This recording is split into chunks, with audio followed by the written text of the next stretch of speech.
ಹಿಂದೂಗಳ ಪವಿತ್ರ ಯಾತ್ರಾ ಸ್ಥಳಗಳಾದ ಬದ್ರಿನಾಥ್ ಮತ್ತು ಕೇದಾರನಾಥದಲ್ಲಿ ಹಿಂದೂಯೇತರರಿಗೆ ನಿರ್ಬಂಧವನ್ನು ವಿಧಿಸಲಾಗ್ತಾ ಇದೆ ಅಂತ ಮಾಹಿತಿ.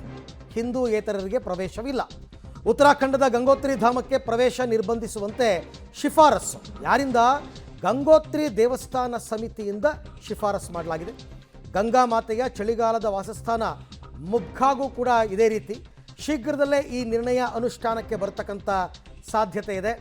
ಅಲ್ಲಿಗೆ ಅದೇನಾದರೂ ಅನುಷ್ಠಾನಕ್ಕೆ ಬಂದಿದ್ದೇ ಆದರೆ ಬದ್ರಿನಾಥ ಕೇದಾರನಾಥ ಇಲ್ಲಿಗೆ ಹಿಂದೂಯೇತರರನ್ನು ಹೊರತುಪಡಿಸಿ, ಹಿಂದೂ ಧರ್ಮೀಯರನ್ನು ಹೊರತುಪಡಿಸಿ ಉಳಿದ ಯಾವ ಧರ್ಮೀಯರಿಗೂ ಕೂಡ ಪ್ರವೇಶ ಇಲ್ಲ.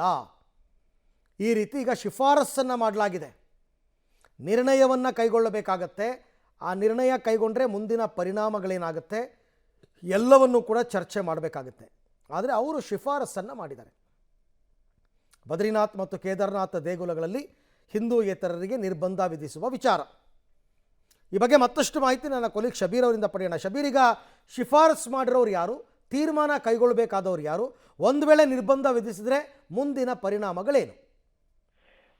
ನೋಡಿ, ಚಾರ್ಧಾಮ್ ಅನ್ನುವಂಥದ್ದು ಪವಿತ್ರ ಯಾತ್ರೆ ಆಗಿರುವಂಥದ್ದು. ಹಿಂದೂಗಳು ಜೀವನದಲ್ಲಿ ಒಮ್ಮೆ ಆದ್ರೂ ಚಾರ್ಧಾಮ್ ಯಾತ್ರೆಯನ್ನ ಮಾಡಬೇಕು ಅನ್ನುವಂಥದ್ದು ನಂಬಿಕೆ ಇರುವಂಥದ್ದು. ಈ ನಿಟ್ಟಿನಲ್ಲಿ ಪ್ರತಿ ವರ್ಷ ಕೂಡ ಲಕ್ಷಾಂತರ ಜನರು ಚಾರ್ಧಾಮ್ ಯಾತ್ರೆಯನ್ನ ಮಾಡ್ತಾರೆ.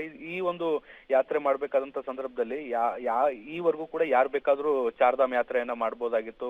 ಕೇದಾರ್ನಾಥ್ ಆಗಿರ್ಬೋದು, ಬದ್ರಿನಾಥ್ ದೇವಸ್ಥಾನಗಳಿಗೆ ದರ್ಶನವನ್ನ ಮಾಡ್ಬೋದಾಗಿತ್ತು. ಆದ್ರೆ ಈಗ ದೇವಸ್ಥಾನದ ಆಡಳಿತ ಮಂಡಳಿ, ಅಂದ್ರೆ ಕೇದಾರ್ನಾಥ್ ಮತ್ತೆ ಬದ್ರಿನಾಥ್ ದೇವಸ್ಥಾನದ ಆಡಳಿತ ಮಂಡಳಿ ಏನಿದೆ, ಅದು ಒಂದು ಪ್ರಪೋಸಲ್ ಇಟ್ಟಿರುವಂತದ್ದು. ಮುಖ್ಯವಾಗಿ ಅದರ ಅಧ್ಯಕ್ಷರು ಈ ಒಂದು ಪ್ರಪೋಸಲ್ ಅನ್ನ ಇಟ್ಟಿದ್ದಾರೆ. ನಾನ್ ಹಿಂದೂ ಅಂದ್ರೆ ಹಿಂದೂಯೇತರ ಭಕ್ತಾದಿಗಳೇನಿರ್ತಾರೆ ಅವರಿಗೆ ದರ್ಶನಕ್ಕೆ ಅನುಮತಿಯನ್ನು ನಿರ್ಬಂಧಿಸುವ ವಿಚಾರಕ್ಕೆ ಸಂಬಂಧಪಟ್ಟಂತೆ ಒಂದು ಪ್ರಪೋಸಲ್ ಅನ್ನ ಕೂಡ ಮೂವ್ ಮಾಡಿರುವಂತದ್ದು. ಈ ಪ್ರಪೋಸಲ್ಗೆ ಆಡಳಿತಾತ್ಮಕ ಅನುಮೋದನೆ ಬೇಕಾಗತ್ತೆ. ಎಲ್ಲ ಸದಸ್ಯರು ಕೂಡ ಇದಕ್ಕೆ ಒಪ್ಪಿಗೆಯನ್ನ ಸೂಚಿಸಬೇಕಾಗತ್ತೆ.